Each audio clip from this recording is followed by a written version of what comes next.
Hello and welcome and a wonderful happy Independence Day to all our viewers.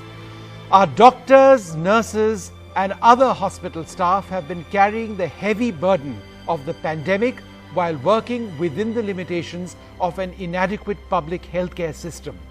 With 0.55 hospital beds per 1,000 population and under 15% of ICUs across the country having dedicated critical care doctors, this campaign is to help bridge some of those gaps for better patient outcomes and to make sure that our healthcare workers are safe themselves. To support our healthcare workers and protect them from falling ill themselves in the line of duty, there are three areas which have been identified in this very special telethon in India's battle against coronavirus. Door-to-door community screening in hotspots, provide certified personal protective equipment, PPE kits and masks, and scale plasma donation and facilitate home quarantine and solutions. Nidhi Kulpati and Dr. Pranoy Roy with us on this program. आप सभी को 74वें स्वाधीनता दिवस की शुभकामनाएं। तो आज हमारा देश चुनौतीपूर्ण कोरोना महामारी से जूझ रहा है और इससे मुकाबला करने में डटे हैं हमारे डॉक्टर्स, नर्सेस, स्वास्थ्य कर्मी। तो आज इन कोरोना वॉरियर्स की सहायता और हाथ मजबूत करने के लिए ये खास कार्यक्रम कर रहे हैं। हमारा लक्ष्य है कि संक्रमण की रोकथाम, उपचार और बचाव के लिए योगदान इकट्ठा किया जा सके। गिव इंडिया 20 साल पुरानी संस्था है जो देश में पहली अकेली ऑनलाइन डोनेशन प्लेटफॉर्म बना जिसने योगदान को एक व्यावसायिक प्लेटफॉर्म दिया। गिव इंडिया से करीब 1500 एनजीओ जुड़े हुए हैं जिससे समाज के अनेकों क्षेत्रों और संगठनों की सहायता होती रही है। गिव इंडिया ने अब तक कोविड रिस्पॉन्स फंड में 200 करोड़ इकट्ठा किए हैं जिससे करीब 40 लाख लोगों की मदद की गई है। In fact, yes, Nidhi and Vishnu, yes, I think we all feel that today's telethon is focusing on actually one of the most important aspects of this pandemic. You know, we all admire our army and our soldiers fighting at the border for all of us. In the same way, we admire the doctors and nurses and medical staff who are at this front line, risking their lives actually just to save ours. And we know over 100 doctors and nurses have already died as a result of catching coronavirus from their patients. And many, many more medical staff stare death in the face every single day for us. Just think of it for a moment. What the family feels like every day, every morning, every afternoon that a doctor or a nurse or a medical staff leaves home to treat and look after COVID patients. We salute these frontline heroes and dedicate this entire program to them, and it gives us great honor to do that. God bless each one of them. Just before we start, there's one bit of encouraging news that we must share right up front. The coronavirus pandemic in India is improving a little bit, the situation. Now, every nation uses a measure called R, the reproduction rate. We don't use it much in India, but it's used all around the world to see how fast or how slowly the virus is spreading and how deadly that that virus is, and is that really affecting us. Now for R, we got the help of Professor Kshetrapal Sinha, the wonderful professor who does a much more complicated, but he gave than this simple calculation, but this is the formula he gave us. All the errors are still ours, but this is what it looks like. Here is the encouraging news. As you can see, the overall effective R in India is coming down a little bit from 1.2 to just over 1.05. Now that is great. It's hugely important. Now, having said that, we of course have a long way to go. We must carry on and go below the target for India and for all countries of R being less than 1. You can see that red line. We need to go below that and make sure that it carries on. In England, for example, which started with an R of over 2.5, now has an R of about 0.8. But you know, just to emphasize, Vishnu, that it's important All right, we'll come back to Prannoy in just a few moments from now, but that R factor is absolutely critical in giving us an idea of where we stand in this country. That's the same question that millions of people keep asking: how many more months? When will we start getting better as a nation? Well, joining us now, Atul Satija, founder 2.0 and CEO of Give India. It's absolutely wonderful, Atul, to have you on this program. Tell us first a little bit about the organization's history, the purpose with which it was founded 20 years ago, Atul. Yeah. So firstly, thank you so much for having me. It's great to be a partner of NDTV in this telethon. Give India actually started way back in 2000 with a very simple but a very important purpose, which was to serve and support our poor. We realized that there were a lot of people on one side who were actually having the resources and the intent to help and serve, but a far more number of people on the other hand who are actually needy, who need help. And we thought, why not create an exchange? Why not create a platform that encourages people, enables people to actually give back to the ones in need? So that's how we launched the Give India platform way back in 2000. We also felt that just creating the platform will not make people givers. The most important thing was to make sure that donors have the confidence that their money is actually going and changing the life of someone. So the bedrock of the entire thing we were doing was, how do you do the due diligence, the verification, so that every nonprofit, every program on the platform is actually verified to give the donors that confidence. So that's what we've been doing for the last 20 years. Very proud of the fact that we are India's first and the most trusted giving platform. जी अतुल, जिस तरह से आपने बताया कि 20 साल पुराना संगठन है और विश्वास आप लोगों ने कैसे जीता है, मैं आपसे ये समझना चाहूंगी कि इस 20 साल के दौरान किस तरह से आपने अपनी संस्था को इवॉल्व किया, रिपर्पस किया कि, और खास तौर से अब कोरोना के दौर में किस तरह से ये उपयोगी हो रहा है? Yeah. See, on one hand, if you look at it as an organization, we have not evolved at all. कुछ भी नहीं बदला है. We started the organization so that हम अपने fellow Indians के काम आ सकें. We should be able to help people. In that aspect, we have not changed at all. We want to do this for the rest of our life. But if you look at the journey of the organization, the evolution of the organization, we started by creating a very simple way for people to come and give small amounts of money from their salary. लोग अपनी salary से 50 रुपया, 100 रुपया, 75 रुपया, 20 रुपया NGO को donate करते थे हमारे प्लेटफॉर्म से. एक सिंपल सा वेबसाइट था जिससे लोग आके डोनेट करते थे. Over time, what we did is we brought, for example, we partnered with ProCam to bring the culture of marathons in the country, integrated with charity. We brought India's first crowdfunding platform in 2006 called iGive. As middle class was growing in India, जैसे लोगों के पास पैसा आ रहा था, we started consulting HNIs and UHNIs, and we brought giving pledges to India to encourage people to give back. So इस सारी giving की journey जो इंडिया ने देखी है पिछले 20 साल के अंदर, we had a small role to play in almost all of that. Over the last 4 months, since we started working on COVID, we have seen amazing generosity coming from people from all walks of life, not just rich, but very, very normal people, COVID warriors coming forward and donating. We have raised money from more than 3.5 lakh people just in the last 4 months. That's fascinating. But अगर आप हमारी पूरी journey देखें, so, it's been like 15 lakh people and like 700 plus crores is what we have donated on the platform so far. Yeah. Now, Mr. Satija, you're connected with thousands of donors on the one hand and hundreds of NGOs as well. How difficult is it, or how important is it to earn their support and eventually trust? How do you go about that business? See, ultimately, everything we do is built on trust. Because the donor is trusting us with their money to make sure that it is actually going and changing someone's life. So what we do is we actually spend a lot of time verifying the legal aspects of the NGO, compliance aspects of their work, financial aspects. We send our team in person to the ground. I mean, our teams have to go travel in trains, travel in buses and meet NGOs wherever they are, even surprise visits to the beneficiaries where they are claiming they have given the service of the product or support. So that when we go to a donor, we are very confident that every single rupee is doing what it is supposed to, which is changing life. So that is one part, right? Trust is one part. We also have to make sure that giving is very convenient. So we work with close to about 150 partners. where we actually make it very easy for people to come and give, whether they are on Facebook, whether they are on PhonePe, whether they are on platforms like Cred. We want to make sure that people give wherever they are.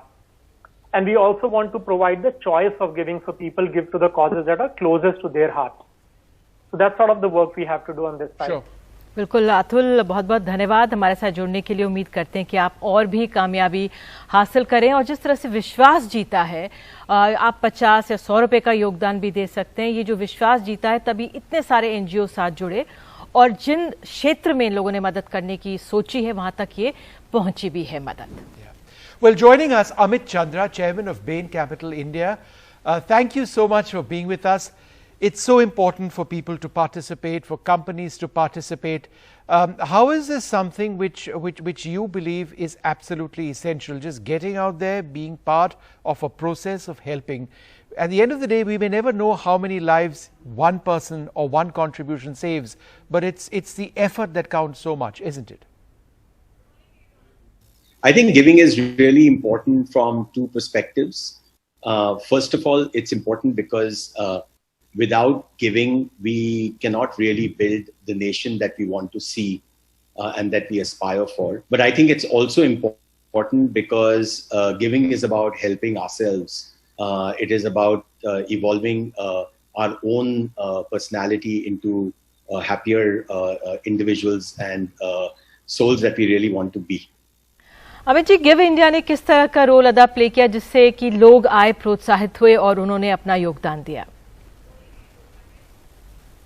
So Give India has for many years now already been the largest platform facilitating retail giving in the country, but it's done a remarkable job during COVID in really stepping up and doing that at a multiple of what it used to do in previous years. And that's I think terrific, because this is the time when our sisters and brothers who've been hit the hardest really need help at a scale which is unimaginable. And I think it's terrific to see Give India being at the forefront of facilitating that in a highly efficient way. So I'm really very grateful to Give India, to be doing that. Fantastic to hear that, Mr. Chandra. Thank you so much for being with us this evening. और अब हमारे साथ गोविंद अय्यर है, managing partner Egon Zehnder, board director give India. Sir, could you just tell us a little bit about the India COVID Response Fund by Give India?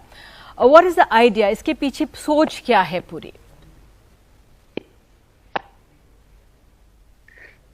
So I think when the India COVID Response Fund was put together in March, the intent was very clear that we wanted to make it effective. We wanted everybody to come together, whether it's philanthropists, whether it's corporates, whether it's CSRs, whether it's foundations. And that was the genesis of the COVID Response Fund. And that, as was mentioned earlier, has been able to raise over 225 crores so far and hopes to get even further over the next 2 months. Mr. Iyer, we believe the ICRF has been involved in a wide area of relief initiatives. What's the impact on the ground been like? So you're completely right. The areas we've touched are largely livelihoods, humanitarian areas, and healthcare. And today's program is all dedicated to healthcare. The livelihoods is really providing people who've lost their jobs, cash transfers to their accounts. And through that, we've been able to benefit 500,000 people across the country. And the humanitarian efforts have largely been around meals, dry rations. And there, through the benefit of working with a lot of NGOs across the country, we've been able to benefit this to 2.9 million people across the country. And what's important to note over here is that we've done this across 115 cities. So it's a really widespread impact of contribution we've made across the country. Yes, and of course, ICRF has Give India's ground network of over 200 NGOs to tap into for the implementation bit. Who has some of your, who are, That's right. I would like to ask, the prominent partnerships been with?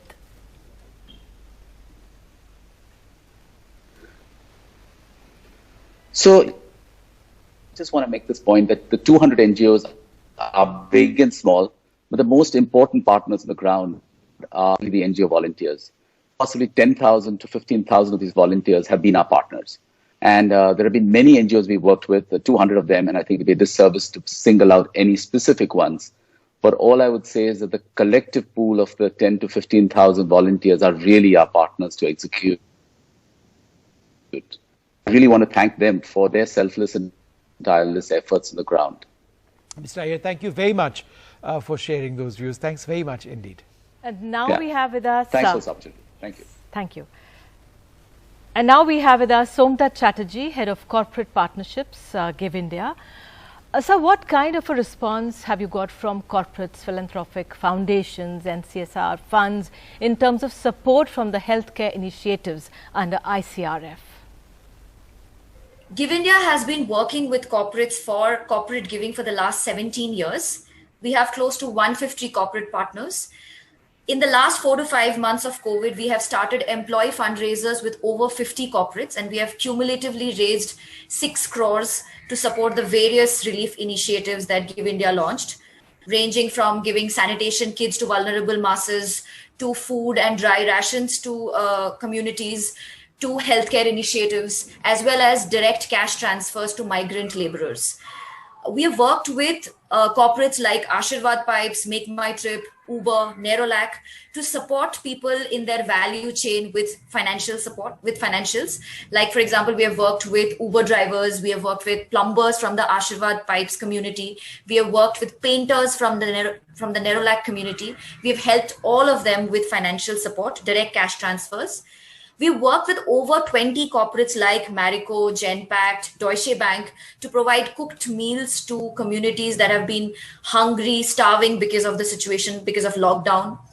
We've also worked with several corporates, good 40-50 corporates to support in healthcare initiatives, right from setting up isolation wards to PPE kits to face masks, shields, N95 masks, oxygen humidifiers, to setting up facilities in quarantine zones, to providing ambulances for mobile medical units. We've worked all of that with corporates. So yeah, this is how the corporates have come forward to support the COVID response work. It's great. It's great to hear about you're reaching out to corporates. But what about the corporates themselves? Have they been very willing to come forward? How exactly have they been getting involved?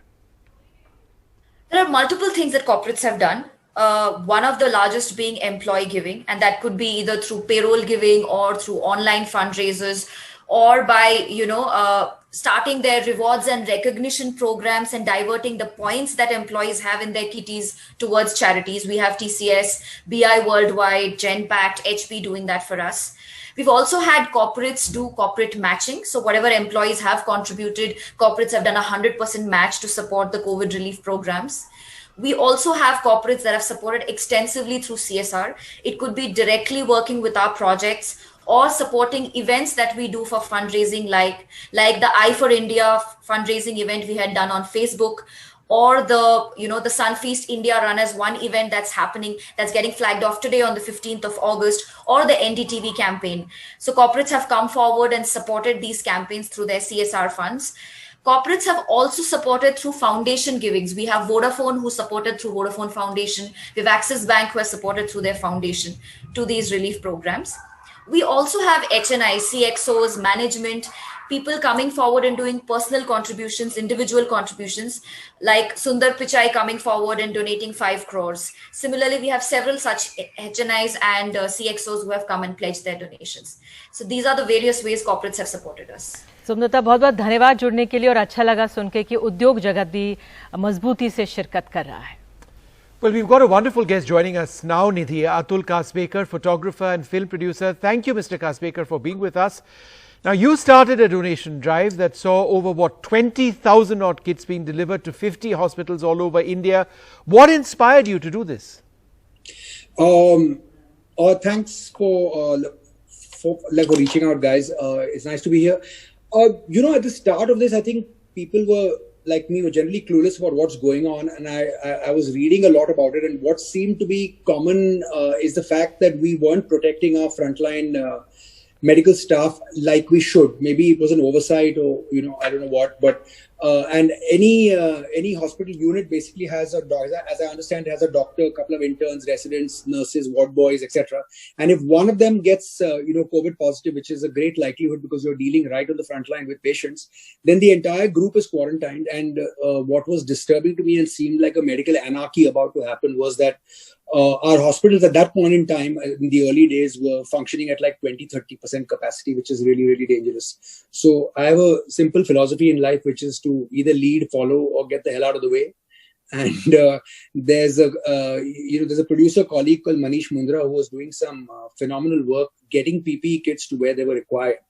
And I just thought I'd follow what Manish is doing and help him out, in the process, and that worked out well. I'm really grateful to people like Vidya Farhan, Dia Mirza, Veer Das, Harsha Bogle, and Ali Fazal, Richa Chadda, Mrinal Thakur, lots of stars who came on board to help. I mean, I basically acted as the somebody they could all trust, and they put out a word on a celebrity platform called Tring. So if I ask you to give money, you will basically give money because I harrowed you to do that, right? But if you're getting some gratification in return, which is a direct thank you from a star, either on video or a phone call or a mention on their social media, then that's a big deal for a lot of people. Sure. So we basically tied up the back end. So when people gave money, depending on how much they gave, they got a phone call with a star or like a shout or a mention, which worked out great. So I honestly believe you should have some kind of gratification when you ask for people to donate something. Sure. And my sense of geography turned out really good at the end of it. I didn't know, for example, a place like Zahirabad existed. So we had messages from all kinds of small hospitals wanting material. Yeah. Atul, मैं आपसे पूछना चाहती हूँ, आप एक photographer भी हैं, आपने मूवीज भी बनाई है, कौन से दृश्य आपके जहन में उनका असर पड़ा? आपने माइग्रेंट्स को भी जाते हुए देखा होगा, लेकिन अब जिस तरह से कोविड पेशेंट्स आते हैं, हमारे कोरोना वॉरियर्स जाते हैं, उस लिहाज से क्या असर है आपके जहन में सबसे ज्यादा? देखिए, हमारे फौजी भाइयों और बहनें जो फ्रंट पे हैं, अगर आप उन्हें इक्विपमेंट बंदूकें, बुलेट्स एक्सेट्रा न दे तो वो अपना काम नहीं कर पाएंगे, ये जाहिर है। तो हमारे मेडिकल स्टाफ जो है इस युद्ध में ये हमारे सिपाही हैं, और ये जरूरी होगा कि आप उनको प्रोटेक्ट करें। सो आई डोंट थिंक प्रोटेक्शन जो था वो उनको उतना मिल रहा था। तो आई जस्ट थॉट कि you can't have doctors sick, that's crazy, simple as that. So all right, Mr. Kasbekar, thank you so much for being with us, and it's great to see your contribution. Well, I want to go back to Dr. Roy, because one of the points that you were actually mentioning, and we're all asked this on a daily basis, how long is this going to last, the COVID situation? Is it getting better? And you mentioned how in the UK it was 0.8 in terms of the R factor. Where are we now? Right. And is there any way of predicting when we're going to go beneath that 1.0 threshold, as it were? Right. Actually, Vishnu, sorry, I got cut off. I think so many people are watching you and Nidhi and this story that the bandwidth is getting choked in Delhi. So we got cut off for a while, and I'm on lockdown. I do not have lockdown fatigue like some of you youngsters have. So anyway, I was just saying, yes, there is some encouraging news, and we've done state-wise analysis, which we'll be publishing. This is calculating the R in India, and it is coming down. R is used all over the world, not much used in India, but all over the world it's used to judge how quickly it's spreading or how slowly. And you can see the R is coming down to from 1.2 to about 1.07 right now. And that's a very, very good sign. But still, the primary target must be that R falls below 1. Then the spread is really slows down. And the worry is that you can go down like this, and then you can have a second spike like you've seen in Spain, and you're seeing in France, and even in New Zealand, the great success story, New Zealand and South Korea, we're seeing a new small second spikes. Now this R calculation we've been helped by wonderful Professor Sitobra Sinha, who does this in a much more complicated way. So this is a simplified version of what he does. He does much more sophisticated modeling, but this generally gives the trend. And even though we're seeing this, Vishnu, Nidhi, we must not lower our guard, because as I mentioned, there are second spikes. So just in honor of our doctors and our nurses and our medical staff who are facing death every day, risking their lives, let us not lower our guards. Let's keep fighting. When it will end is when we really bring that R factor down to 0, and we're a long way from that, but encouraging signs for the country. And we will be publishing state-wise how some states are doing better than the others and who needs to be a little more careful. And you will see certain states already seeing a second spike. Okay. Vishnu. All right, absolutely fascinating over there. Let's just hope there are no more spikes. That's the last thing that we need over here in India. We'll come back to you in a little while from now, but we're now joined by Ingrid Srinath, the Director at the Center for Social Impact and Philanthropy at Ashoka University. Thank you so much for joining in today. Do give us more in terms of an idea of how Give India ensures that there is complete transparency in the India COVID Response Fund initiative, transparency being so critical. In the time of a crisis like this pandemic, both the demand from donors surges. I mean, there's been 3.5 lakh donors have donated to the fund, as well as the number of NGOs doing work on this issue skyrockets. So literally 70-80% of all NGOs across India say that they're doing some work relating to COVID relief. And so what Give India did to cope with this surge in both, if you will, supply and demand, was to create a 20-person advisory board comprising of really eminent people across business, philanthropy, and civil society to oversee the whole process, define the mandate for the fund, define the fund's priorities, and then continue to monitor the performance of the fund. Within that advisory board, there's a 3-person steering committee, of which I am part, which meets weekly. And what we do is review proposals that have already been vetted by the Give India staff to meet their criteria, and then we examine them for their fit with what the fund's purposes are. And so, and then we report back to the board on this. So in a sense, there's a kind of a 3-step vetting of every program that receives money from the fund. Right. Yeah, right. Ingrid Srinath, thanks very much. You know, people say that Indians are not that generous, but we've noticed Indians are extremely generous when they trust where the money is gone. And your ICRF, the India COVID Response Fund, is a trusted fund. So I think all our donors would like to know, how do you keep track of the funds, and how will you inform donors of how their money is actually being spent? So all disbursements are reported weekly on the ICRF website and through social media accounts of ICRF. We, as I said, review it as a committee weekly, and the advisory board reviews it fortnightly. Donors are separate. So there are 2 stages. One is, of course, just letting them know how their money is being used, which is just information. And then at the second stage, to give them impact reporting. So it takes about 6 to 7 weeks for NGOs to be able to actually report back and say, these are the households that we cover, these are the number of children that we reached, this was the impact of your money, with the sort of evidence of that impact. And so at the second stage, donors receive impact reports.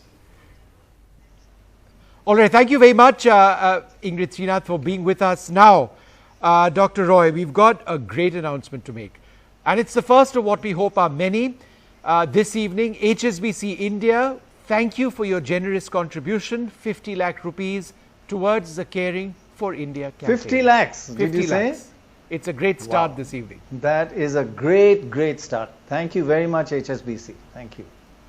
Well, joining us now, Dr. Devi Shetty, founder of Narayan Hrudayalaya Health. Thank you very much, Dr. Shetty. Now, COVID looks like it's going to be here, unfortunately, for a while, and all of our lives have quite clearly been changed. Who knows, perhaps forever. But what can we do to keep this infection at bay, to curb it as best we can? the most important thing to control COVID is the responsibility of every citizen to protect themselves. If they protect themselves, if they prevent themselves from getting the infection, they essentially break the cycle of spread, break the chain of spread. So they will be doing a great service to themselves and to the society. And from the policy point of view, we have come to a very clear picture that COVID is now moving from big cities to small towns, districts, talukas and villages. So we need to really educate them, create good healthcare infrastructure. Thank you very much, Dr. Shetty. We have great faith in NGOs because they are on ground. They know what's happening. They know the details. But you are as competent or more competent in explaining to them what they can do. So how can Give India continue to build on its efforts in the healthcare space?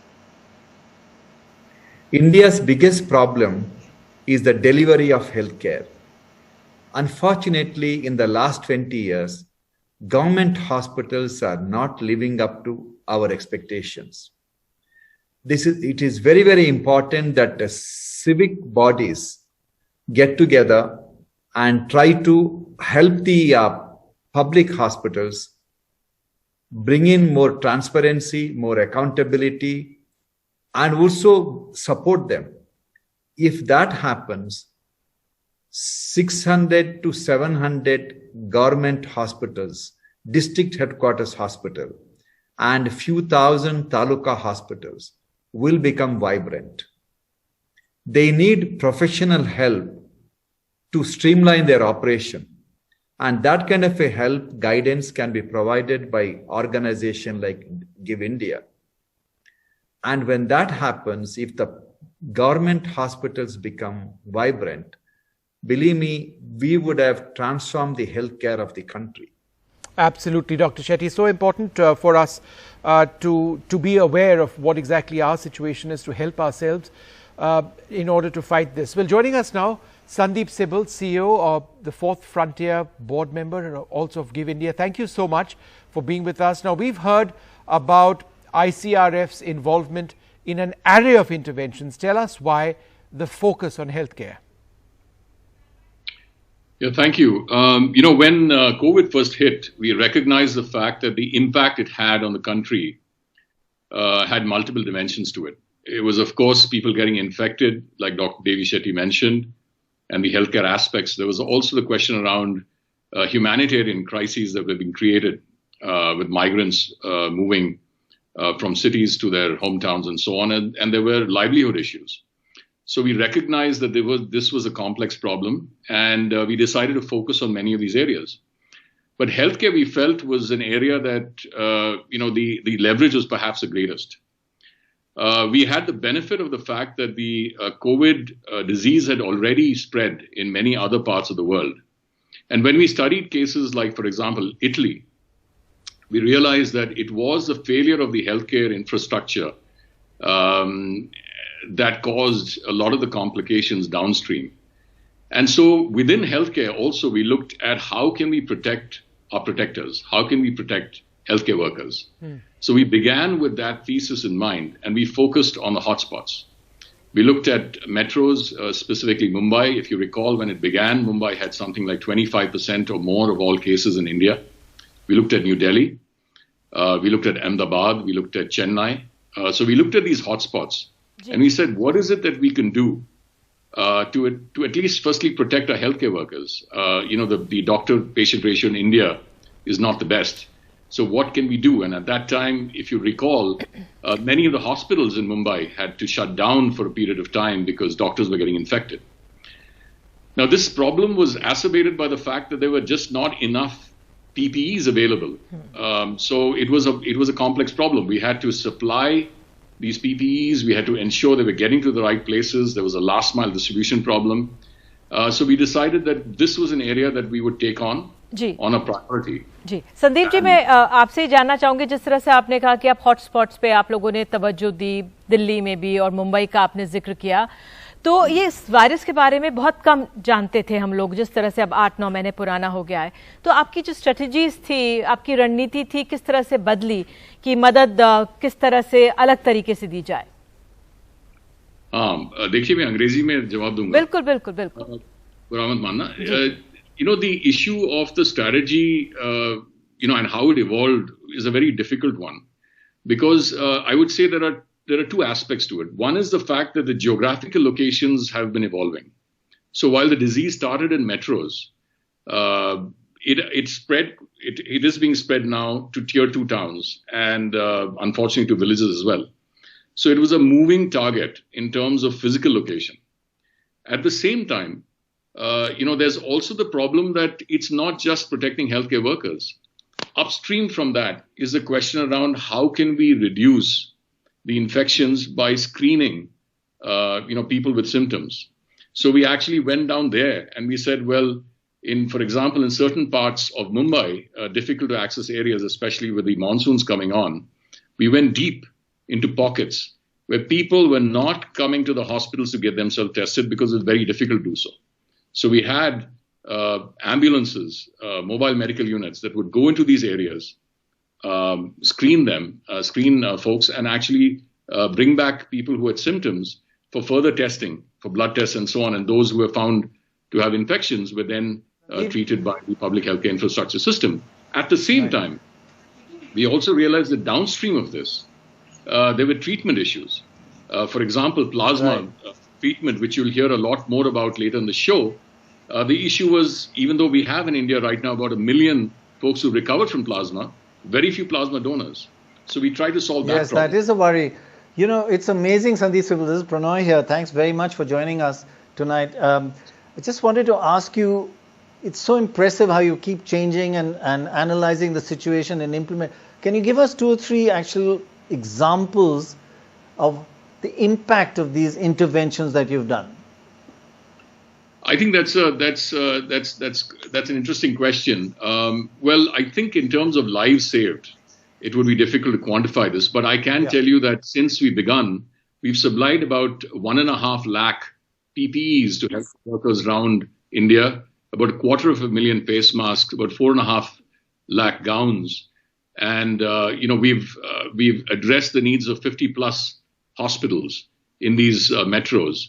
And we've applied more than 100 plus ambulances. So we've done a lot in those terms. In terms of impact, we've also done things that are a little non-standard. During the monsoons, for example, in Mumbai, the train system had shut down, right? The locals were not plying.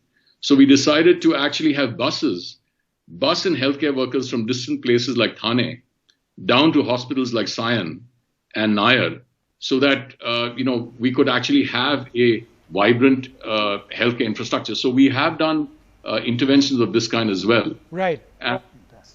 Right. No, that's incredible work. And thanks for sharing a lot of those accounts with us.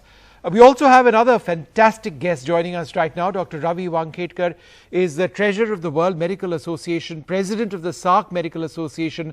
He's also a former national president of the Indian Medical Association. You will not find more experienced people in this area. Sir, the pandemic has been the biggest wake-up call for the world. We've realized how much governments and societies must focus on healthcare. Tell us what more can be done in this area. First of all, thank you NDTV for recognizing the role of healthcare givers and running this show, which will help all our healthcare givers throughout the country. Especially my humble request, before I answer your question, would focus on the general practitioners, the family physicians and the paramedical workers who are in dire need still of lot of personal protection equipment and other support. Right. As rightly said by Dr. Roy, that our effective reproductive rate is coming down. It's a good sign. But still, one has to understand that this is a patchy pandemic, wherein geographical areas will come up and down, but everything is still interconnected. You can't say take a Mumbai and MMR region. Even though we are saying that Mumbai is the regular cases are decreasing, but still the mortality rate is very high. But if MMR region is not controlled, then Mumbai will again flare up. And same thing will happen in other areas also. Unfortunately, Dr. Ravi Vandekar, that's a very well, you put it very well. It's a patchy virus. I mean, you see in America, New York has really done very well. Now the whole southern states are coming up. Similarly in India, some parts are improving, some parts are getting worse. So we have to keep watching. You're quite right. And this is actually a time for prevention, right? We've learned a lot since 4 or 5 months ago. And do you all feel like the data is showing that wearing masks is key, and not masks below the nose or sometimes, but a proper use of masks, not to protect yourself only, but to protect others as well. How do we make sure that more people wear masks in India, and there's a mask awareness like we find in many Asian countries? Absolutely right. You have hit the nail. Masks are to be made compulsory, and it should start from the top. All the celebrities, all the opinion makers should wear proper fitting, regular mask all the time, everywhere. And this should not only be compulsory, but a massive public awareness campaign. And here all NGOs can chip in. Unfortunately, what we are lacking in this pandemic is the political class at the ground level is not seen as it was seen in other disasters like earthquakes or floods. If they come on to the Mohalla community leaders, the local postmaster, local school teacher, local corporator, local Shiv Sena Pramukh, or its counterpart, if they come onto the streets and make aware the community, I think that will be the most effective way of making people wear masks. Masks are the only vaccine which is available at present. Really important masks, the only vaccine presently available. Professor Wankhedkar, thanks very much for being with us. Mohit Bhatnagar, Managing Director of Sequoia Capital, and Shekhar Kirani, partner at SL, join us. Thank you very much for being with us. Let me ask you to provide a little bit of context here. Sandeep, tell us a little about Give India's partnership with ACT.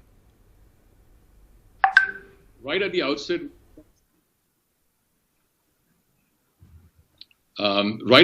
we realized that COVID was a complicated challenge.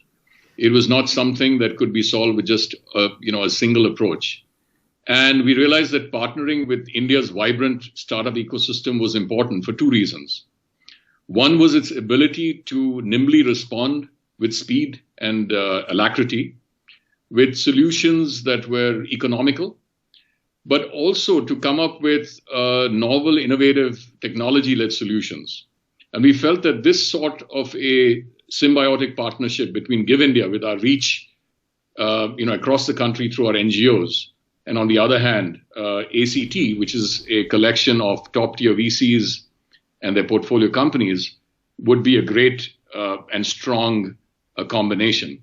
So at the outset, when we had a lack of PPEs, we actually spoke with ACT. We presented our case to the ACT grants team, and we decided to pool resources to come up with a joint fund that we've now used and effectively built to address challenges around delivering PPEs, around home quarantining solutions, as well as plasma therapy. So we're very grateful for Mohit Bhatnagar, for Shekhar Kirani, and others from the ACT team for being a strong partners of ours right since the beginning. जी शेखर, मेरा सवाल आपसे है कि अब तक जो impact कैसा रहा है एसीटी का? I think this is a question better answered by Mohit. Okay. Mohit, would you like to take that? Okay, so let me go ahead. See, the impact has been phenomenal. We started before the disease got hold in India. So we were the very early to build prevention technology. So we got a lot of war room technology, as well as a significant number of drone tech, contact tracing to lots of states. And as the disease moved to the next level, we had the COVID helplines at various governments so that the panic among the people can be avoided. More than 4 lakh plus calls have been processed by ACT grant given companies. Then as it started to move further, we said N95 and PPE is the critical need in India because it was all being imported. So we got at least 30% of the capacity of India that is able to be manufactured with indigenous products by giving grants to the right set of people so they can scale it. Then became the testing. Testing was just starting out. Again, kits weren't available.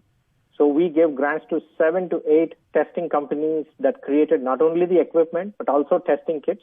In fact, 50% of the Indian testing capacity is given by the ACT grants team.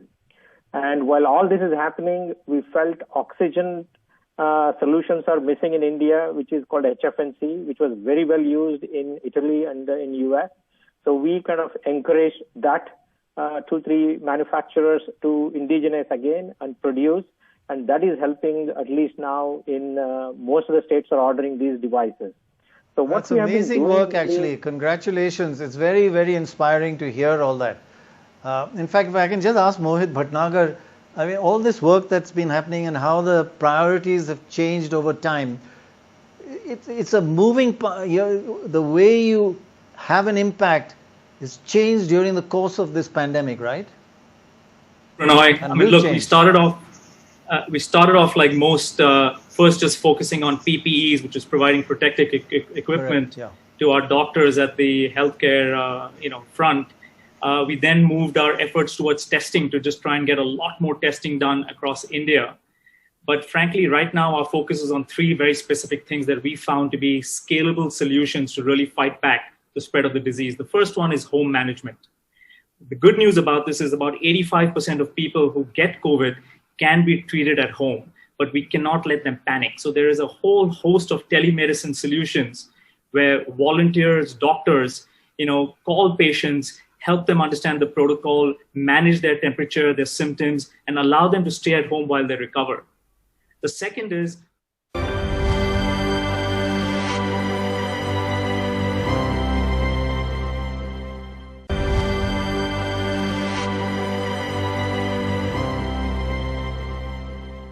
donations from around the world. Being a non-profit platform, we are able to do this.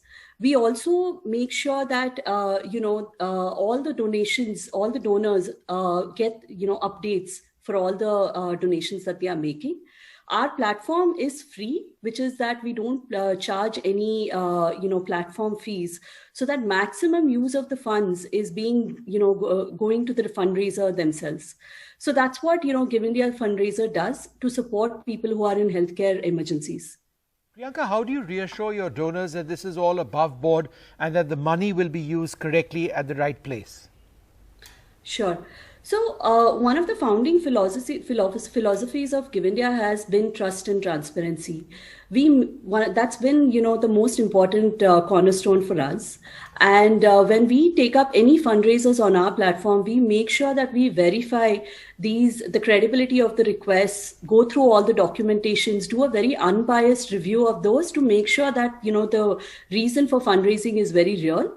And we don't just stop there. We ensure that, the fundraisers are also providing updates to the donors so the donors understand that, the donations that they are making are actually making a real impact. So trust and transparency is actually very important for us so that we are bridging the, any trust deficit that donors have in their mind. Thank you so much, Priyanka, for joining with us. Thank you so much. Well, the threat from COVID-19 pandemic is not yet over, and the key is to maintain the strategy of aggressive testing as part of a Give India initiative to mobile medical units operate in the most densely populated urban slum areas of Mumbai, screening the residents for COVID-19, identifying and isolating potential carriers and providing free medicines, masks and soaps during the pandemic. Doctor for you की तरफ से रफीक नगर में मुफ्त आरोग्य शिविर आयोजित किया गया है. Announcing free medical services for the residents of this densely populated slum located in Govandi in Mumbai is this mobile medical unit, an initiative of Give India. Residents say medical care is difficult to access as clinics are shut, with many doctors having tested positive. This mobile medical unit fills the gap, screening residents for COVID-19. They also identify and isolate potential carriers and provide free medicines, masks and soaps. Once the screening is done, whoever were required referrals was sent to a health post, the government health post. From there, the swab tests were taken and then the patients, whoever were found positive, was sent to the isolation wards. जब वो lockdown चालू था तभी यहाँ पे बहुत problem थी, दिक्कत बहुत थी. कोई डॉक्टर नहीं आ रहे थे यहाँ पे. मतलब हम लोग बहुत परेशान थे कि हम क्या करें जब बुखार आ रहा है, सर्दी हो रही है. तो फिर ये डॉक्टर फोरियो की जो टीम है वो यहाँ पे आती थी, टेम्परेचर चेक करते थे, पल्स ऑक्सीमीटर चेक करते थे, हमें मेडिसिन देते थे. Give India and its implementation partner, Doctors for You, have deployed 6 mobile medical units which screen up to 300 people a day and more than 16,500 screenings so far. With cases of the coronavirus on the rise, these mobile units are helping curb the community spread of the virus. Well, joining us now, Dr. Rajat Jain, President for Doctors for You. Thanks very much for being with us. How does the mobile medical unit actually function? Now, what we typically do in a medical mobile unit is we place one doctor, one nurse, and 4 to 6 health assistant in that. So we go to a particular area.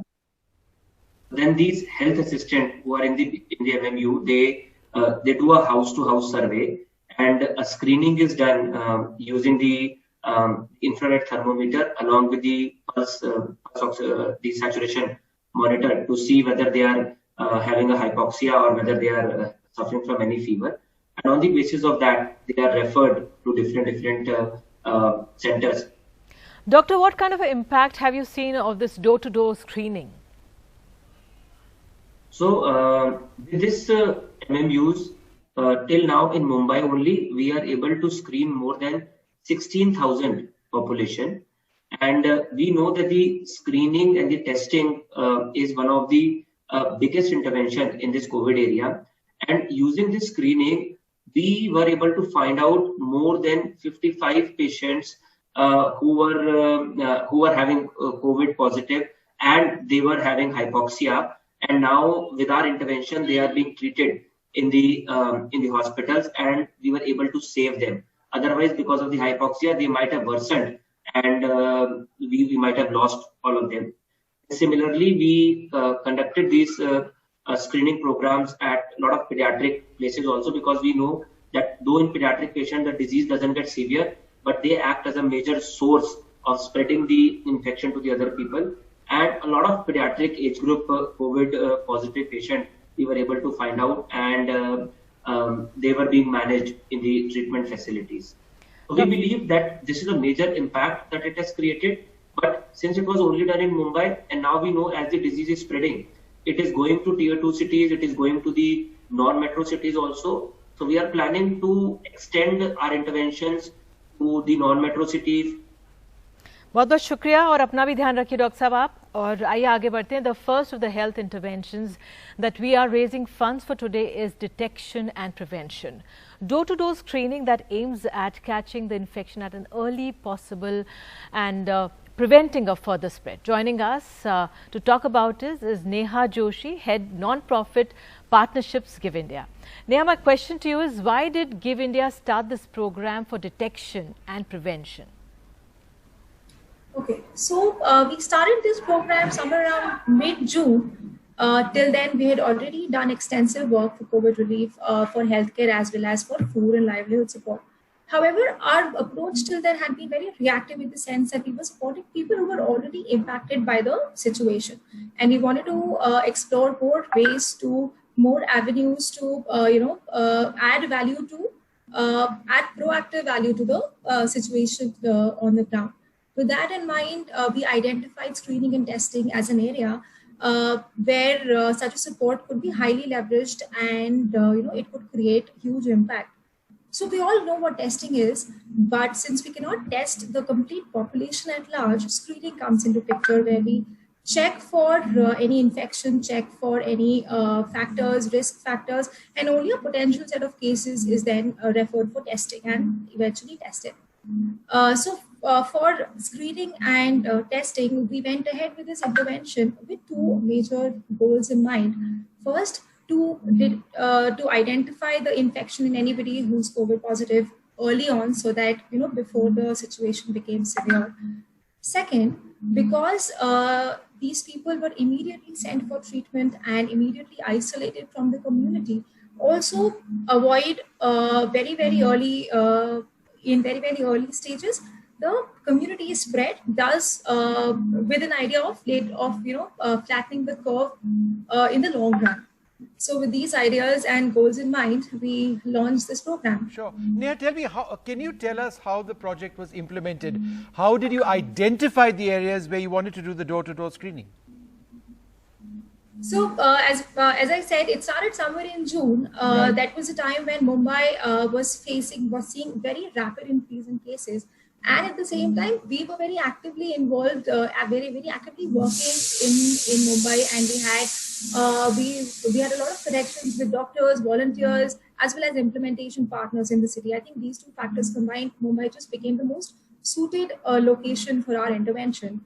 Once the location was decided, we went ahead with our partners, Doctors for You, and identified these high population density locations in Mumbai, areas like Dharavi, Mankhurd, Vashinaka, Dadar, etc. And the idea was to go deep within these communities, go door to door as much as possible, and screen people. To do that, we deployed vans, which we call mobile medical units, where there is some equipment, medical equipment, as well as a doctor, as well as some healthcare staff who are a part of the whole entity. The idea was for these vans to go deep within the communities, even cover a lot of regions in these areas. We started with 2 mobile vans in June, added 4 more in July based on the success that we had seen. And right now 6 mobile vans are active who go to all these deep, highly densely populated areas in Mumbai and do screening. We've seen huge impact of this work, and looking, as Dr. Really rightly said, that we want to expand it not just in other metros, but also to tier 2 and tier 3 towns, where we are now seeing a rapid increase in cases. Neha, आपने जो हमें समझाया उससे वाकई में समझ आता है कि एक एक कदम, एक एक मोबाइल वैन जुड़ती है, किस तरह से लोगों की मदद होती है। लेकिन मैं आपसे ये भी एक सवाल पूछना चाहूँगी कि एक तो हमारे सफाई कर्मी भी हैं, तमाम लोग हैं, जो ड्राइवर्स भी हैं, एक हमारे फ्रंटलाइन वॉरियर्स हैं, वो भी आपकी नीति में, रणनीति में शामिल रहे होंगे। बिल्कुल बिल्कुल। हमने सिर्फ we just did not go into deep into communities to serve there, और हमने सिर्फ हेल्थ केयर वर्कर्स के साथ ही काम नहीं किया है. We are connected with a lot of non-profits who work specifically with these frontline workers who are actually our COVID warriors. We've supported them with a lot of protective equipment, right from masks to face shields to sanitation supplies, so that they can carry out their day-to-day work. It doesn't hinder their livelihood. So supported them in that way. Absolutely, Neha. Thank you so much Neha, आपने अपने सारे experiences हमसे share किए और लोग समझेंगे कि give India किस तरह से काम करता है, उसके काम के बारे में हमें पता लगता है. तो बहुत बहुत धन्यवाद आपका नेहा. तो अब हम आपको एक रिपोर्ट दिखाना चाहेंगे और ये देखना चाहेंगे कि किस तरह से जो तमाम डॉक्टर्स हैं वो लगे हुए हैं अब आगे बढ़ते हैं, चलिए हम देखते हैं कि किस तरह से जो डॉक्टर्स हैं तमाम जुड़े हुए हैं। हम ये एक रिपोर्ट दिखाते हैं Vishnu. Another area of intervention has been protection to protect health care workers in the front line and in the back end in urban hospitals and rural health centres, doctors, nurses, ASHA workers, Anganwadi workers. It has been an ongoing effort since the pandemic began, and it needs to continue because every day people who fight to keep us safe are exposing themselves highly to this infectious virus. This is how it all began. When the pandemic began, we responded by distributing dry rations and meal kits to all the workforce which suddenly found itself at home. Then a friend's daughter, a medical student, asked me if we could distribute masks to her seniors who were down to their last 20 masks. So we managed to get the suppliers and responded to that. Then through word of mouth, we realized that many doctors and interns were asking us for PPE kits, for eye goggles, for masks. We started our fundraiser, and that's when Give India stepped in. There was one person who was in charge of just looking at the product. Since it was a new space for us, and Give India was also very particular that the right product, the best product in the market, should reach the hospitals. So we had somebody looking at whether the PPE kits were Citra certified, whether the masks were NIOSH approved, and we realized that the doctors were actually in a battlefield, and we could respond because of the solid support given to us by Give India. तो आज हम लगातार अपने doctors को याद कर रहे हैं। हम जानते हैं कि 100 से ज़्यादा हमारे डॉक्टर्स ने जान गंवाई है। Let us now hear from the medical community on how this intervention has been helping them. We were in desperate need, so a few colleagues of mine, we were approached by Manji Foundation with association with Give India, and they have helped us since. Till now they have donated around 1,000 masks and around 300 to 500 PPE kits. For a pandemic of this magnitude, every help is required from the citizens, from the NGOs, especially in the beginning of the pandemic when systems were not yet organized, our experience with the disease was less, and there was a huge shortage of PPE. And at that critical time, Give India and through Manji Skilling Foundation stepped into the breach and was able to provide us with PPEs, disposable bed sheets, N95 masks, which were very severely needed at that time. And then through the months, they have continued to help with whatever the hospital needed and whatever the health system needed. So whether it was infusion pumps or ventilators or HFNCs. So they have helped us a great deal, and it has motivated us to work harder and to work braver. When this COVID pandemic started, we realized that, the guys on the front line, they need some more support. So with my wife being an intensivist, we decided to do something to boost their immunity as well as, help protect them at the front lines. So we started procuring vitamin C, vitamin B16, vitamin D, medicines and personal protective equipment, N95 gloves, sanitizers, a lot of things. So for that, our cash requirement was very high. So we started sending SOS messages for help to friends, families. And one thing led to another, and then we got in touch with Give India. Now, Give India really helped us out because they kind of put in a bulk of the money to source PPE kits. So this really helped us supply to the police department. Residents in Cooper, I remember Seema and me interacted and we sent in 300 body bags because they said, Madam, desperate hai mala body bags paije. Then we had these residents in Sion, I think they got Enerzal, and they were like so happy. One of the very interesting things was that at this time we learned testing PPEs, are they correct, what is Citra guidelines, what is NIOSH guidelines, what is DREDA, because these were fabric industry. So I think we went a lot into also validating the product because Manji and Give India were very particular about quality. The idea was we wanted to protect the healthcare workers. The clarity was very clear. No healthcare worker should get sick. During this period, Dr. Suja, who is a pediatrician, and myself, we came across the primary health workers who are actually working in primary health centers of BMC and those who go from door to door for surveillance. They are using just their dupattas and some ply masks, for while they are visiting the patients. Give India and Manji Foundation helped us a lot in distributing the PPEs, gowns, caps. So basically, when the frontline worker, when they are well equipped, actually they can work more fearlessly.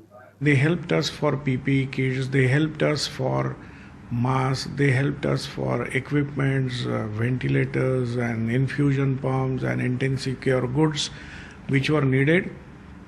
And this was a substantial help by them to us, which made our life really easy. There was a point when some of our technical staff and doctors were spending 4 to 6 hours on the road just to make it to the hospital to provide services for the patients over there. And this was taking a toll on them. So they reached out to me and said, is it possible for us to get some sort of transportation? And I told Seema that, you know what, this particular lot is really, really having a tough time. Can we do something about it? And that's when they reached out and crowdfunded with other donors, and we have a bus which is still ongoing. So this is the second month for people from the Central Line, and it makes life so much easier, especially now with the rains, the floods, we've gone through so much. Simultaneously, there's something called an NIV mask, which we use. Non-invasive ventilation is the core of COVID treatment. And the NIV mask is something which is needed all over.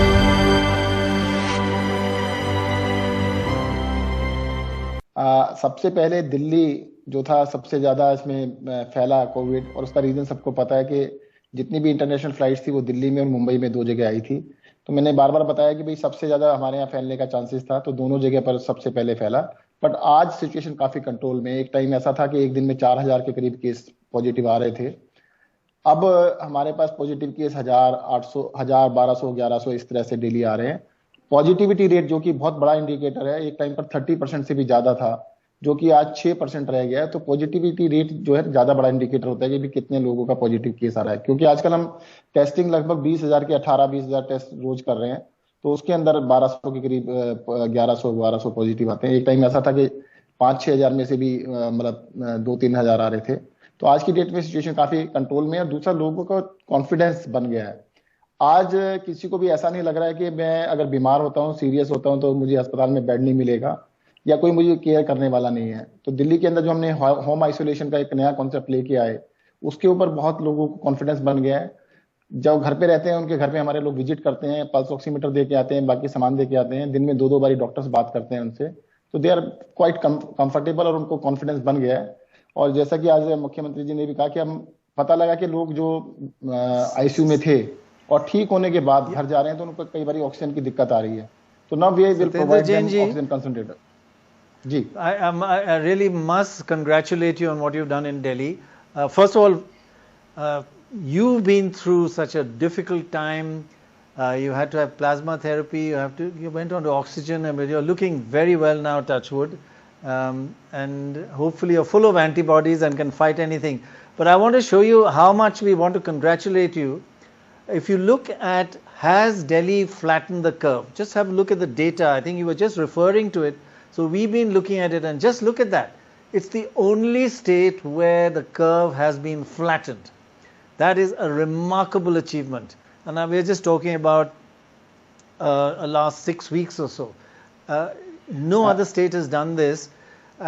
Many congratulations, but you still have to be careful, right? The second spikes happen all over the world. नहीं प्रणय जी, मैं ये कहना चाहूंगा, देखिएगा Italy में देखिएगा, Europe में देखिएगा, अमेरिका में देखिएगा। यूरोप में तो खैर सेकंड स्पाइक मैं नहीं कह सकता, पर यूरोप अमेरिका के अंदर अब न्यूयॉर्क, न्यू जर्सी, वहां पर केसेस कम है, बट पूरे अमेरिका में बहुत तेजी से केस बढ़ रहे हैं। तो हमारे को we have to keep our fingers crossed, और हमारे को अपने एफर्ट्स को कम नहीं करना है।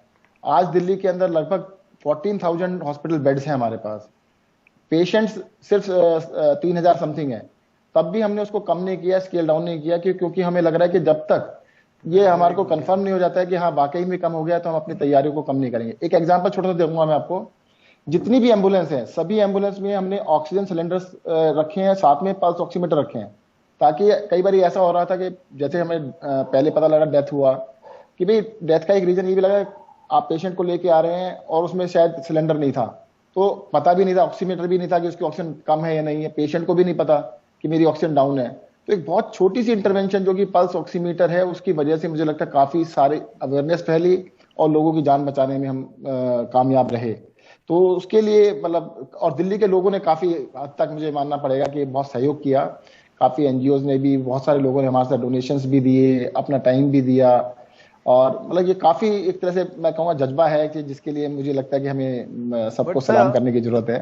डॉक्टर्स ने I have one worry, two worries. One worry is that Delhiites are now going a bit wild, lockdown fatigue, the crowds in restaurants, etc. But so we need to send out the message that be careful still, as you just mentioned. The other worry I have, and I'd like to hear from you, is this antigen test. If you look at the data, we just had a quick look, that the number of PCR tests is going down. Number of PCR tests are going down, which is the more reliable. The number of antigen tests are going up. So what I really feel is antigen tests are very good for one thing, testing positive cases. But they're negative. When an antigen says negative, it's meaningless because the false negatives are very high. So my request is, don't mix these two data. Carry on with antigen tests to identify positives. But the negatives are meaningless. So positivity rate of antigen tests are not good. What do you say about that? Is that don't mix the two? Always look at it separately. थोड़ा सा clarify कर देता हूँ। नहीं, पन्ना जी मैं बता देता हूँ। RT-PCR जो टेस्ट है, उसके अंदर भी जो पॉजिटिव होता है, दैट इज कंफर्म्ड। अगर नेगेटिव है, that is not confirmed. RT-PCR में भी ऐसा ही होता है। RT-PCR का जो डॉक्टर से आप बात करेंगे, साइंटिस्ट से बात करेंगे, रिलायबिलिटी 70% ठीक है, 30% तक कहते हैं उसका भी फॉल्स नेगेटिव आने के चांस रहते हैं। I was very serious, I was admitted to the hospital, और मेरा पॉजिटिव टेस्ट नहीं आया था, नेगेटिव आया था, और डॉक्टर मानने को तैयार नहीं हुए कि नेगेटिव हो सकता हूं मैं किसी हालत में। दोनों दोबारा टेस्ट किया तो पॉजिटिव आया था। दोनों बार RT-PCR टेस्ट हुआ था। जो रैपिड एंटीजन टेस्ट है, मुझे लगता है कुछ पता नहीं किस वजह से इसको थोड़ा सा लोगों ने क्वेश्चन मार्क लगाना स्टार्ट किया है। ये बहुत अच्छा एक इनिशिएटिव स्टार्ट किया गया है। RT-PCR के लिए जब तक आप सिम्टम्स ना हो या आप किसी के कांटेक्ट में ना आए हो, आपका RT-PCR टेस्ट प्रोटोकॉल नहीं है। ICMR के जो प्रोटोकॉल है उसके हिसाब से हो सकता है। बट अगर आप कभी भी हॉस्पिटल में आए, अगर 50 लोग हैं, उनका फटाफट टेस्ट कर लीजिए, उसमें से 5 लोग पॉजिटिव है तो पॉजिटिव हो गए वो। अगर किसी को सिम्टम है, उसका हम RT-PCR अलग से दोबारा से करते हैं। तो मुझे लगता है this is a very good thing. आप देखिए, कोई लोग सांस की दिक्कत से अस्पताल में पहुंचे, अब हम उसको 1 दिन या 2 दिन वेट करेंगे, RT-PCR का रिजल्ट आएगा तब हम इलाज करेंगे। उसे रैपिड एंटीजन में तुरंत हो जाता है। इसके अलावा कंटेनमेंट जोन्स हैं, आप वहां पे 100 लोगों का टेस्ट करना चाहते कर लीजिएगा, पर रैपिड टेस्ट ही कर पाएंगे। आप RT-PCR करने के लिए प्रोटोकॉल अभी तक ICMR ने अलाउ नहीं किया है। कई लोग कह रहे हैं कि आपकी कैपेसिटी थोड़ी ज्यादा है, आपने टेस्ट पूरे नहीं किए। दिल्ली के अंदर आप ढूंढ के बताइएगा एक आदमी अगर उसका टेस्ट ना हो पा रहा हो। हमने इंश्योर किया है कि किसी भी आदमी को टेस्ट कराने की आवश्यकता है, उसका टेस्ट हम कराने के लिए बिल्कुल तत्पर हैं, हमेशा कराते हैं। और इसी वजह से दिल्ली अकेला स्टेट है जिसके टेस्ट सबसे ज्यादा हो रहे हैं पर मिलियन के हिसाब से। Congratulations on the flattening of the curve, the best of any state. We have looked at every single state and Delhi is the best. But I still feel show antigen test results separately and PCR test separately. But that's your call. Thank you very much and congratulations. And it's great that you've gotten better, and it's wonderful to actually see you in this condition after having recovered as well. Thank you so much for being with us. Well, thank you. At this point, we'd like to announce another donation. Let's first hear from Maya Zisweiler, Head of Programs of Social Finance at UBS Optimus Foundation, who sent us this message regarding the UBS Optimus Foundation's association with Give India. We chose to work with Give India in line with our 3 core principles.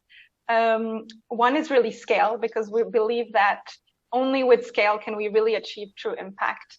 Evidence, really understanding on focusing on what really works, and collaboration, because in collaboration with other experts, partners, funders, that is really where we can have a true impact at scale.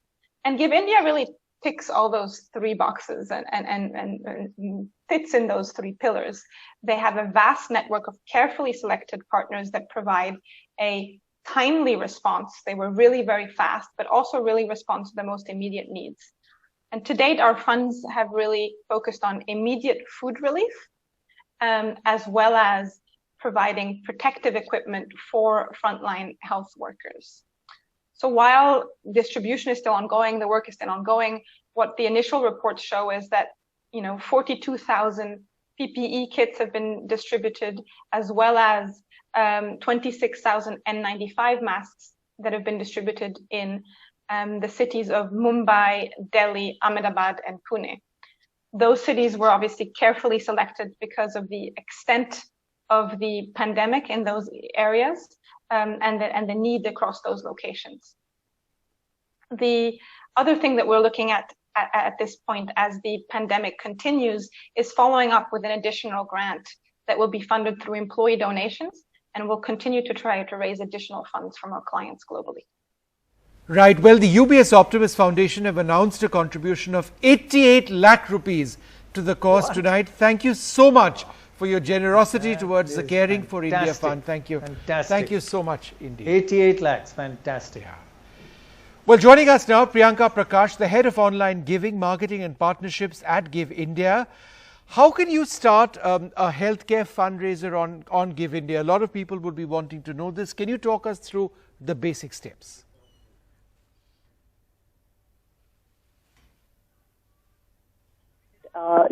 Starting a fundraiser is easy to do. So it's really about 3 to 4 steps. One is you go to giveindia.org, fundraisers.giveindia.org/medical. And once you start a fundraiser, we have some basic requirements. You have to upload your documents which are related to diagnosis, treatment, and your medical bills. And also write a story about what you're going through.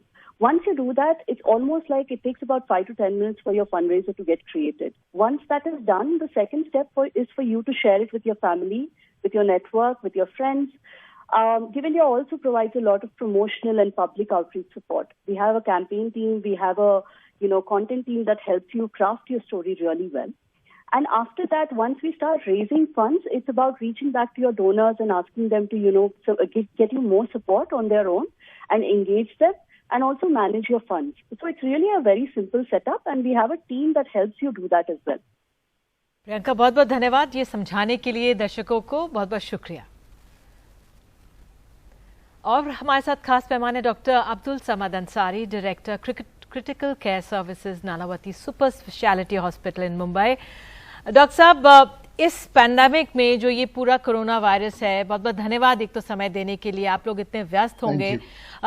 जो ये treatment को लेकर लोगों के जहन में बहुत भय है, आप हमारे दर्शकों को बताइए कि अगर कोई एडमिट होता है तो होता क्या है?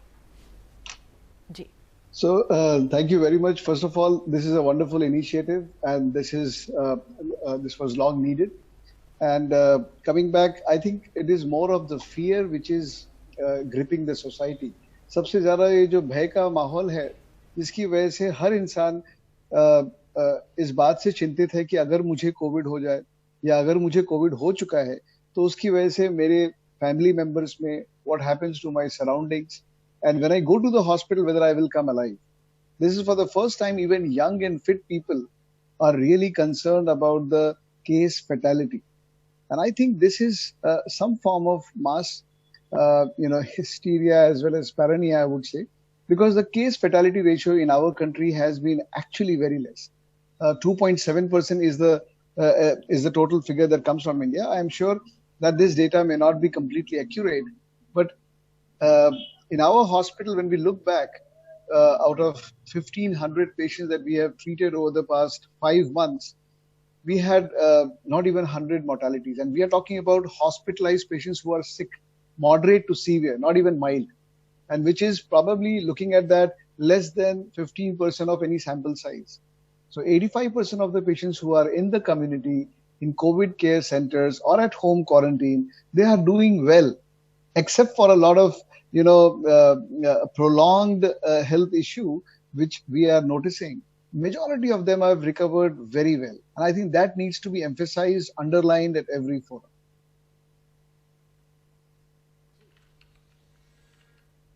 All right. We're going to carry on with this. Dr. Swapnil Parekh, co-author of the coronavirus book and the co-founder of Plasma Yodha, also with us. Thanks very much for being with us. Can you tell us in simple terms, what exactly is plasma therapy for COVID? How is it essentially a painless process? And how is it something that has so much hope? Dear Nidhi, Vishnu and Dr. Roy, thank you so much for having me on NDTV. It's such a pleasure to be with you today. Happy Independence Day to everyone watching. Plasma therapy is a therapy that's over 100 years old. It's been tried for a variety of illnesses, infections, successfully in some cases, unsuccessfully in others. Plasma is a component of blood that contains proteins known as antibodies. These antibodies can target specific viruses and neutralize them, provided that the right kind of antibodies. So plasma therapy for COVID-19 is premised on convalescent individuals, that's people who recovered from COVID-19, donating their plasma in a very painless way. It's as simple as a blood donation, even safer than a blood donation. And if this plasma has certain kind of antibodies, what we call anti-S protein antibodies, and if they are present in a sufficient number, so you'll see the S protein are these little spikes here. So if there is an antibody against that spike, then if we transfuse this plasma into a patient early in the infection with COVID-19, it could help neutralize the virus. So that's the basic premise of plasma therapy. The promise of it is not just for individuals who have been infected and have COVID-19, but it could also help prophylactically.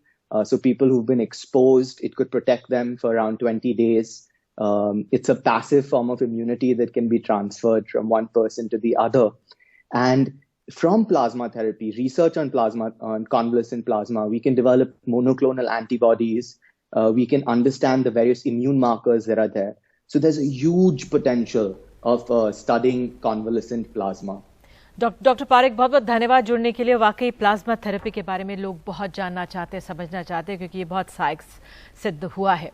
बहरहाल आइए आगे बढ़ते हैं और हमारे साथ संदीप एक बार फिर जुड़ गए। Sandeep, give us a very brief overview of what the interventions with regard to treatment involved and what Give India is doing in this space. You know, COVID treatment has been a challenge, not least because there is no silver bullet, as Dr. Swapnil Parekh mentioned. And while we looked at all of the classical therapies, we noticed that plasma therapy was an area that was not getting sufficient attention, partly because there were not enough convalescent donors. And this has to do with stigma. It has to do with, in many cases, myths surrounding, contributing plasma. And in some cases, there were just not enough incentives. So we decided to actually support Plasma, the platform that Dr. Swapnil Parekh just talked about, and try and actually build a pilot in Mumbai to see if he could accelerate the contribution of plasma and thereby treatment. That was one. The second area that we looked at in terms of treatment was actually a consequence of the fact that there were insufficient number of beds in many cities, including Mumbai. And the question arose that can you release the pressure on the healthcare infrastructure by seeing if we could treat non-critical patients in their homes. So we partnered with Portia in that case to actually look and explore options for treatment away from these high-pressure areas of hospitals because there were not enough beds. So these are two areas that we looked at in terms of treatment, and they've both borne fruit. They're one of our more recent initiatives, but they've been very successful. जी, बहुत बहुत शुक्रिया संदीप इस जानकारी के लिए एक बार फिर से। और एक अच्छी जानकारी दे दे, anonymous corporate donor has come forward to make a contribution, Vishnu, of ₹50 lakh towards the Caring for India funds, and specifically for providing PPE kits for frontline medical workers. Thank you so much indeed. That contribution absolutely superb. Well, we've got two fantastic guests, and I confess to knowing both of them, Nidhi, quite well. Raghavendra Prasad, founder of Step One, and Dr. Shuchin Bajaj, the founder director of the Ujjwala Cignus hospitals. Thank you both very much for being with us. Raghavendra, what is Step One's involvement with plasma donation in Delhi? In Delhi, Project Step One is helping the Delhi government in the fight against COVID. In terms of mobilizing donors plasma, as well as helping the donors to be matched with the right recipients. The intervention in Delhi was enabled by the government when it set up the plasma bank in ILBS, which is a Delhi government-owned hospital, and they were not able to get enough donors to come forward and donate. And in spite of a lot of campaigns, and that's when they requested if Step One can help. And what we started doing was we started having the volunteer doctors on Step One talk to each of these donors personally and get them to come down and donate. Whenever somebody turns COVID positive, there are two reactions. One of the two reactions. One is, they continue their life, as if nothing happened. And the other extreme is they completely, utterly panic and, do things which they shouldn't be doing. Like, for example, rushing to a hospital and demanding a bed and things like that. So a call from a doctor basically helped, make the reaction a little subdued on both counts. People who completely didn't care that they had COVID and, were going about their life as their normal, the doctors would counsel them that that is not the right thing to do, and they should be isolated in their house. And also on for people who are extremely panicky, they would calm their nerves and help them to think a little bit more rationally. This relationship actually went on for until the time these people recovered. The citizens who were COVID positive actually recovered. So there were deep bonds between doctors and volunteer doctors and citizens, and the impact of that is actually immeasurable. Ji, we have with us Dr. Sachin Bajaj. Dr. Saab, what has...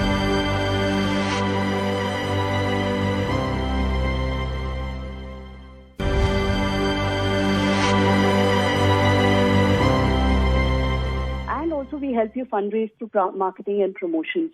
We've had also cases where, for example, during COVID, we had one wage worker who lost his job, but he also found out that he had cancer at the same time, and there was absolutely no way he could support himself. So we took it on ourselves to set up the campaign and raise funds for him, and now he's able to, take treatment for himself. We've had several wage worker stories like this. Another story where a family which has an income of about 20,000 rupees came to us asking to raise funds for their daughter who has leukemia. She couldn't even take her monthly chemo treatments, but we set up the campaign. We did a really good job with the storytelling, and we were able to raise enough funds, and now she's able to take treatment every month. So the focus for us internally is, as a team, we're very passionate about, changing lives. People take a lot of pride and enjoy that work. So we have a relationship manager, we have campaign teams and marketing teams who support people so that, they can focus on their providing support to their families, where we can support them with raising more funds. So that's how we support these fundraisers. जी प्रियंका, बहुत बहुत शुक्रिया जुड़ने के लिए और वाकई समझाने के लिए कैसे आप लोग मदद पहुंचा रहे हैं. धन्यवाद. और अब हमारे साथ we have Meena Ganesh, CEO and Managing Director, Portea Medical. I'd like to ask you, how does the home quarantine process work? About 85 to 90% of patients who are COVID positive actually are either asymptomatic or mildly symptomatic. So the requirement is really that they need to be trained and educated on how they should manage their health, their hygiene, their food, their surroundings, and how they should be isolated from the rest of the family. That's a very, very important aspect. Thereafter, it's important to monitor them on a daily basis to see how their vitals are doing. And if there is any change at all, we need to find a way to help them. Now, so on the first day when a patient is identified for home isolation, we do a very detailed onboarding call. So we understand them, they understand, they get educated, their family members get educated on what are the do's and don'ts. Thereafter, every day we call with the help of a healthcare worker to check on their key vitals, their temperature, their breathing, any change in symptoms from the previous day, throat pain, change in its ability to smell or taste, because any of those are indicators that things are getting worse. If any of them feel that there is any worsening of the symptoms, or if we feel that any of the vitals are looking bad, we immediately get a doctor consultation for them. The doctor talks to them, understands better what's going on, understands also any comorbidities or any other conditions that might be there, and basis that may prescribe a medicine or prescribe a course of action. We also keep track of how the patient's family members are doing. If any of the family members are developing symptoms, then we determine what needs to be done, whether they need to be tested or any action needs to be taken for them.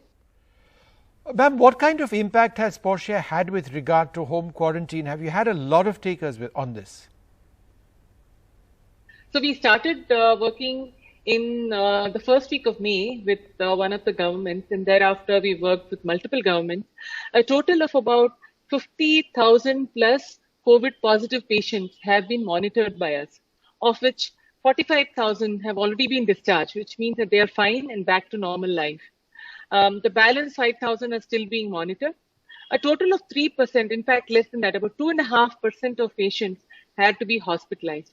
All the others, that is 97.5% of the patients, have recovered from home or are continued to be monitored at home. Now, this is a huge benefit for the healthcare ecosystem. The burden of moving people, more and more people into COVID care centers or into hospitals is minimized.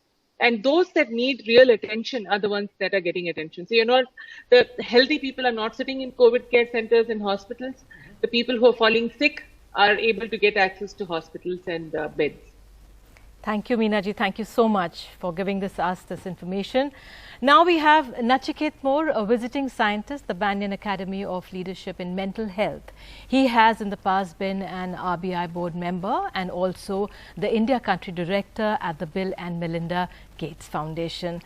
I'd like to ask you, Mr. Moore, what is oxygen therapy and how is it useful in the treatment of COVID-19 patients? We know that the manner in which the disease progresses, almost 80% of the people who are infected recover without any treatment necessary at all.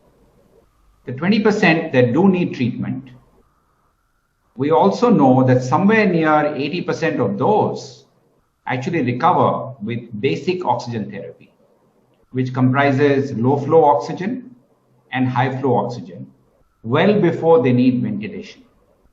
And Mr. Moore, how has ACT been involved in this and what sort of difference are you seeing it make? So ACT realized fairly quickly that there were two challenges that the country was facing. One, there wasn't an adequate supply of devices that were needed. Those that were available were largely imported and fairly high cost.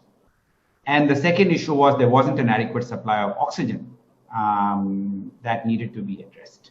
So in both of these areas, ACT decided to intervene. On the oxygen side, it was relatively simple to make available wherever there was demand, particularly in remote areas, in high impact states, oxygen cylinders that were required. But for the HFNC, the high flow nasal cannula, the high flow oxygen devices, more work needed to be done because we needed to find a local entrepreneur that had the capability to develop a device that was at a low cost, to get it tested with variety of hospitals and to get it approved and authorized. So we played a partnership role to try and make this happen and to actually successfully get out a far lower cost domestically manufactured HFNC device in the system. Thus far, we have supplied over 1,000 oxygen cylinders, right, and over 100 HFNC devices. Right. Thank you so much for being with us this evening. Siraj Dhanani, founder, CEO of InExcel Technologies Private Limited, joins us. He explains to us InExcel's role in providing assistance to the healthcare system in India.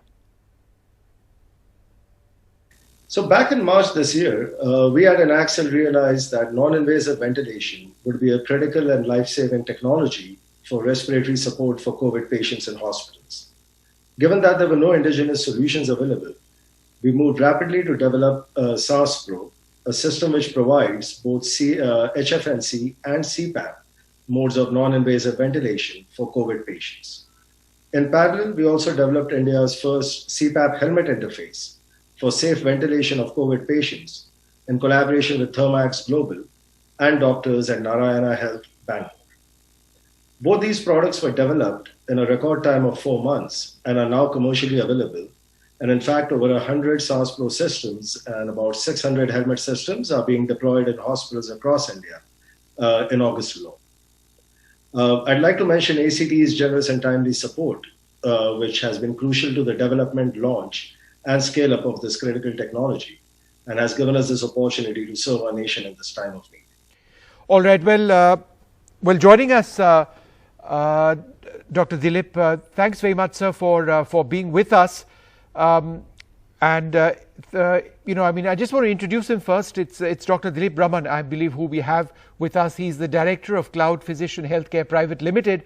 My first question to you is this: what is the remote ICU, and what is the need on the ground for this solution? India has a massive shortage of trained ICU doctors. These ICU doctors are also called intensivists. Only 1 in 10 ICUs in India have a fully trained ICU doctor at bedside, and there are only about 5,000 or so qualified intensivists in India today. A remote ICU solution mitigates this problem by connecting a spoke ICU to ICU doctors or intensivists located at a command center or a hub center. The hub has experienced doctors and nurses that assist these remote spoke locations by filling this skill arbitrage. They provide evidence-based ICU care and the care to the critically ill patients and provide them support 24/7 using real-time audio, video, and teleconferencing solutions. Dr. Raman, what kind of impact have you seen on the ground? Yeah, the impact of tele-ICU services in India has been multifaceted. Care management and remote monitoring and protocol-based care has improved significantly in our spoke sites. This has resulted in a more streamlined care for our patients, and the care plan has been more direct and action-based. All the information that we have is digitized and is available to the on-site and remote team for enhanced care, decision-making, and reducing errors. And overall, this improves efficiency. The healthcare providers can also use this technology to keep themselves safe by avoiding unnecessary exposure, as most of the data can be gathered remotely using the platform. We've been able to engage with patients and their family members a lot better, and the technology allows them to see their loved ones and interact with them despite the barriers that COVID has mandated these days.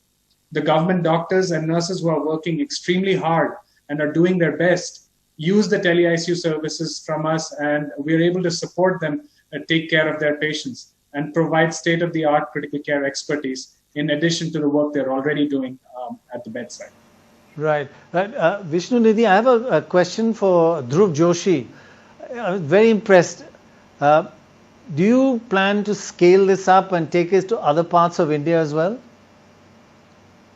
Yes, today we are working very closely with hospitals in districts in Karnataka and Maharashtra, and we are actively engaging with other state governments and other hospitals in other states as well, including Orissa, Bihar, Andaman and Nicobar Islands. These are all states that have similar problems in the healthcare delivery system for ICU patients, and our solution can be used in all of these states and many more going forward to help improve the outcomes of patients.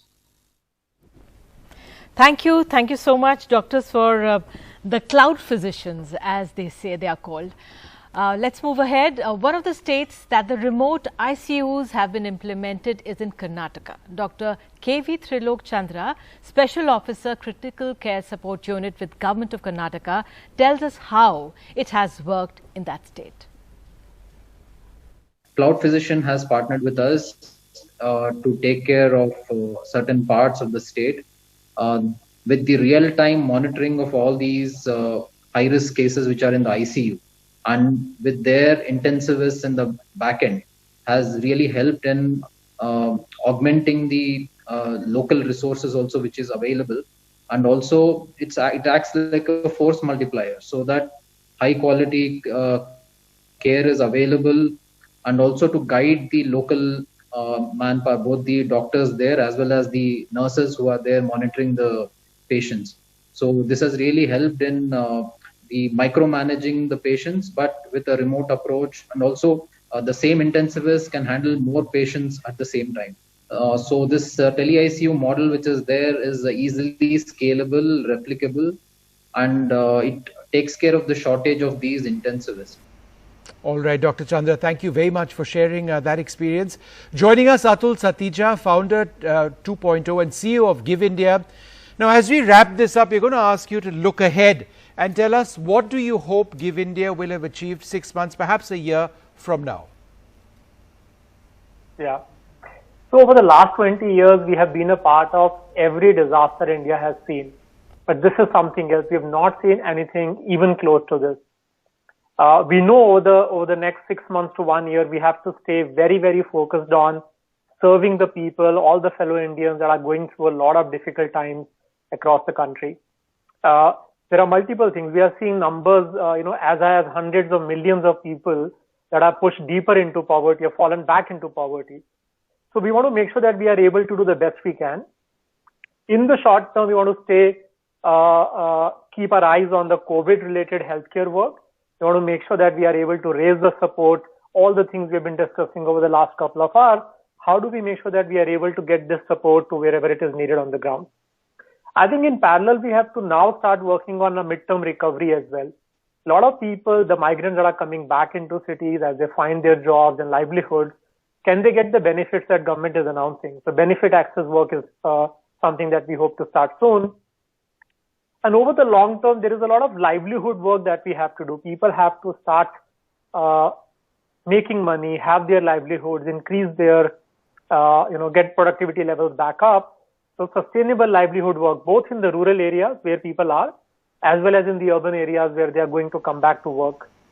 So right, we think we'll stay focused on COVID for now. Atul, Satija, it's been great for NDTV to work with Give India. We're just amazed at the work you've been doing, and especially looking after these frontline workers and providing them so much equipment and backup.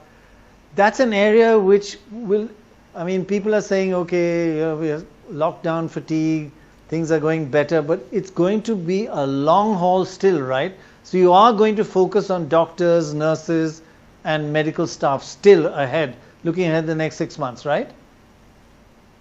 That is correct. So doctors, nurses, paramedics, but also people that are providing essential services, ASHA workers, Anganwadi workers. So we'll obviously expand the work, but stay very focused on making sure that the healthcare services are not disrupted while we need them. अंत में मैं आपसे ये भी पूछना चाहूँगी कि तमाम मुझे मैसेजेस आ रहे हैं कि जो ड्राइवर्स लगे रहते हैं, जो ट्रांसपोर्ट सर्विसेज और जो सफाई कर्मचारी भी लगे हुए हैं, मैसेजेस आ रहे हैं कि हमारा भी जिक्र कर दीजिए. Right. So I think my appeal to everyone is that ऐसा कोई भी हमारे भाइयों बहनों, anybody who's going through difficulty, I encourage all of them to come to a platform, actually raise the need that they have as a fundraiser on the platform. And we will make sure that we are able to work with them to support their financial needs during these difficult times. All right, Atul Satija, it's been wonderful, working with you on this program and, and learning about how these contributions are really all about saving lives. But I think the key point that Prannoy mentioned is it's still a long road ahead, and one can only hope that things get better soon. But in the meanwhile, it's so very important to keep protecting ourselves, wearing a mask, and hoping sooner than later there is that vaccine that comes. बिल्कुल विष्णु, और हमें अपने लगातार corona योद्धाओं की मदद करनी है. Right, Nidhi, I think the key point is actually about masks will eventually help our doctors as well. And the beauty about masks is that so many women's groups are making masks. So what ends up having, you provide employment and you provide masks, and if possible we should give it free. Apart from the good news about generally the trend coming down of R and the other good news in India, the real positive other fact that we'd like to bring out is that our tests are now over 8 lakhs a day. You know, when it was 40, 50,000, we were quite happy. We say, no, we got to hit 1 lakh, we got to hit 2 lakhs, then we hit 500,000 or 5 lakhs. Yesterday it was over 8 lakhs of tests. Now we got to go over 1 million tests a day, but 8 lakhs is very good. Yeah, so there are a lot of good things happening. And there's a little bit more good news to share, Dr. Roy. I've been told how much we've been able to raise on this program, how not just us, but all these people all across India and the world have been able to raise 2 crores 6 lakh, and this is a start. You know, people can keep adding. So 2 crores 6 lakh. That's so great, far. and it goes on for the next 2 weeks, and we've noticed